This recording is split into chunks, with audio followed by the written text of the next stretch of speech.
happening, everybody? It's Sean with reactions to the classics, and today we got a reaction to the Dreadnoughts and their album Foreign Skies, brought to us by a friend, longtime supporter of patron of the channel, River. Thank you, River. Appreciate you. Appreciate all the patrons who make this thing go. If you'd like to support us anyway, check out the Patreon link below or that patron link on the end screen.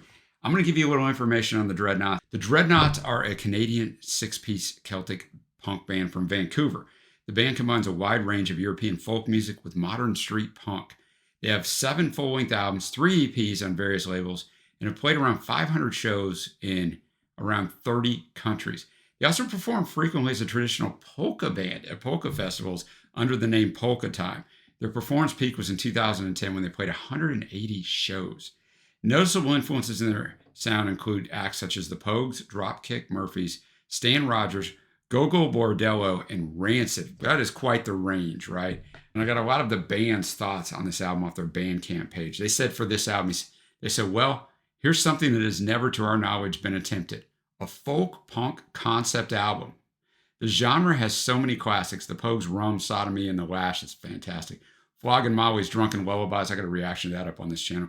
Go-Go Bordello's Gypsy Punks. We have a song battle with them, but none of these are concept albums. So why not give it a go? The results, dear old friends, is Foreign Skies, an album that commemorates the 100-year anniversary of the First World War. It's a challenging album. Some people are going to hate how it opens. Some people are going to hate some stuff in the middle. Some people are going to wonder why they're not singing about gin and poo-tang. This was released November 11, 2017, after a 7-year hiatus. All right, just a reminder, the music won't be in this video, but it will be at a Vimeo link below if you want to listen to the music with me. And we'll jump right into the first track, Up High. The band says it is a, quote, war chant. I used to be a history teacher, right? But I live in the United States, so I don't know a lot about World War I because the U.S. was barely in World War I. So this is going to be a good journey for me, and I did a lot of research on this album, so looking forward to it. I'm going to have the lyrics up as always. Thanks again, River. All right, Up High. Excellent way to start this album. Love the soundscape. They said, you know, some people won't like how the album starts. I don't know how you wouldn't like how this album starts. It's really, really good, and it is a war chant. They're about to go to war, and so I'm going to pray for those of us and those that we are going to slay, right? It's they're going. They're on the march, man, and they're getting ready, right? And I've never been in a wartime situation, but I think it's every bit as much mental as physical, right? Being ready for that, and I think that's what this song is doing for you. Now we got the title track, Foreign Skies. On their Bandcamp page, they said, quote, in 1914, German soldiers invaded Belgium and fought their first major battle at Liege. Many wrote letters home foretelling imminent victory and a triumphant return home. Already, however, these letters were stained with shame and regret. All right, Foreign Skies, very well written and very good instrumentally. Did have that little Go-Go Bordello in there in the middle, kind of, but the rest of us really punk and just going after, quite a bit different than the first track, Up High. But I think as the song unfolds, they go from, you know, being happy the war's going to be over to like realizing it's maybe not. And there's a lot of stuff that they not only regret, but that they might be meeting their death and with that realization that that could happen. But really well done. Next up, we got the third track, Daughters of the Sun, also from their Bandcamp page. They said the militant suffragette movement was stopped dead in its tracks by the outbreak of the war. Yet those most intimately involved in the movement suspected that women would never return to their utterly subordinate position in society after it was all over. They were right. This song is a tribute to those incredible women who fought and won their own war. Let's go. Daughters of the Sun had a nice 1.5-minute instrumental build, and then we just got after it, right? Much more of the punk variety, right? Like the title track. A little bit of polka thrown in there in the middle, but really well done. And I mean, it's just about what we were talking about, you know, the women and what they did. We feed the pitmen, we bury our children, we stand at your cauldrons till we are raw and bleeding. That's how it starts. So it starts out hot, but really well done. Next up, I'm going to go out on a limb and say this is a polka song. We got Amiens polka. I don't know if that's how you say it. That's an odd word. Also from the Bandcamp, they said, on more than one occasion, German soldiers came incredibly close to capturing Paris and turning the tide of the war. However, many were so exhausted and disillusioned that they refused to push on, preferring instead to stop in captured areas like the city of Amiens. I guess that's how you say it, and raid local food and liquor supplies. Once or twice, these mass refusals turned into huge parties, with a few French locals joining in the fun. All right, Amiens or Amiens polka. I can't really add much to this song, right? Because very few lyrics, and they're not in English. It's just a little polka reprieve, I think, there in song number 4.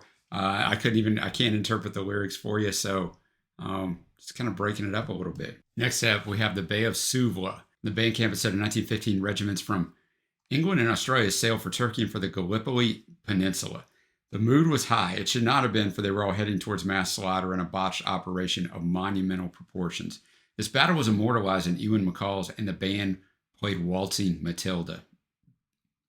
The song is commemorating the landing at Suvla Bay, a British operation against the Ottoman Empire during World War I.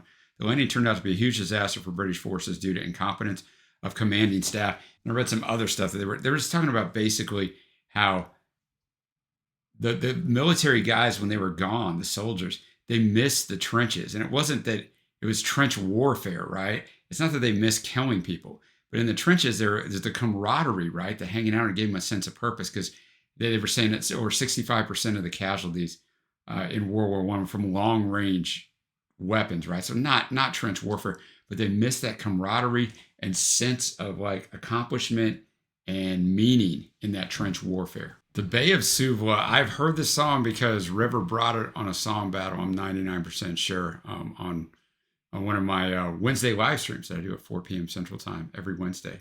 Shameless plug there. But really well done. Obviously a sea shanty, so to speak, and just telling the story, right? But it really brings kind of joy to it, even though it was a horrible time. Because of that, what I was talking about, like they missed the trench warfare, right? So you just kind of like, they're ready to go, man. They're ready to go. And so we have Annamaria. They said naval war records indicate that a medium-sized fishing trawler, captained by one Jean Lagasse, was sunk by the German submarine U-83. Lagasse raised hell, calling this an act of piracy, illegal under old maritime laws. He didn't seem to understand that technology had changed the very nature of war at sea. He vowed revenge, but he never got it. Annamaria, my favorite arrangement or soundscape so far, just getting after it, man. Another good lead up to the song, right? Instrumental build there. It's just about what I talked about. I like at the end, he says, gonna find that coward captain, gonna break his front door down, gonna wrap my hands around his neck and put him in the ground. Sweet Anna Maria, I won't kill you with my rendition of it.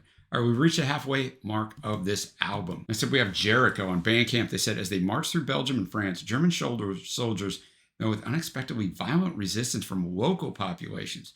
Their nervous, paranoid responses shocked the world. Sometimes the actions of a single sniper would result in mass executions. A quick one, another good one, definitely in the punk style, a little over 2 minutes long. And obviously, he mentions Joshua Jericho in the book in the Bible. Joshua marches around the walls of Jericho for 7 days with the Ark of the Covenant. It collapses. So he's telling him, look, you had to pull the trigger. Now I got to pull mine, right? So that's what he tells him at the, I am the higher wall. I am Joshua, Jericho. So their walls are going to fall. He's going to kill them all. I wasn't even trying to rhyme that, right? But all right. And so we have Black and White, also from Bandcamp. The Somme may have been the most brutal and senseless battlefield of the entire war. Soldiers living below ground in the trenches took on a new mode of existence. Black and White, intense pace as it should be. 59s for 7 days, flares up on the 10th night because the battlefields were famous for 7 straight days of artillery barrage and the mental toll that took with the constant explosions on you for 7 straight days. And then on the 10th night, they would hit you up. Jesus helps a man who strays into the black and white, because the black and white, right? It's real obvious now when this is going on. It's you against them. There is no other thing to think about. There's no thing to consider. It's pretty black and white. I'm either going to get them or they're going to get me. So really well done. So we have Gavrilo. Many know, they say on the Bandcamp, so the Gavrilo Princeps, a young Bosnian nationalist, lit the fuse of World War I by assassinating Archduke Ferdinand. Few know just how unlikely the attempt was to succeed, as the killing was enabled by several highly improbable coincidences. In reading the accounts, it almost seems as though he must have struck a deal with the devil. And this is what it might sound like, were he visited by his co-conspirator a few years after the deed was done. He died in prisons of tuberculosis several years after the assassination, near the end of World War I. Gavrilo, as he says it, just really well done, right? It is told from the standpoint of the devil talking to him. I told you, and he's like, did you ever wonder how you got your name and why the people here all look the same? The angel Gabriel appeared. They got his message loud and clear, and now they're on their knees crying, Father, please. They wallow in disease and sing in minor keys. I mean, it's really well written, but the instrumentation's fantastic on it as well, as it is in the whole album. And this whole album is so strong. We still got 3 tracks left. We have A Broken World featuring Zoe Exley. They say, read by our good friend and member of the Scrumpy and Western royal family, Zoe Exley. It's a spoken word song putting the poem September 1918 by Amy Lowell to music. A Broken World, a poem reflecting on what it's going to look like when there is no war, right? And this person's saying what they're going to do and they're going to enjoy every day. But right now they don't have time for it. But kind of puts you in that time and place. Got 2 songs left. We got Black Letters on the Bandcamp page. They say soldiers would compose letters for family to be mailed in the event of their death. Wow, can you imagine writing that, man? One Canadian soldier referred to these as his, quote, black letters. And when he was killed, his lover read the words, quote, do not worry, my love. By the time you read these words, there will be no more war for me. Only peace. Oh, man. That's freaking powerful right there, man. Black Letters. That song was freaking powerful, right? When you know what it's about and just put yourself in this kid's place. I mean, he's a kid. He's 18 years old. You know, so it starts off with about his girl, right? But then it goes on about his mom, you know, like, and she gets the letter too.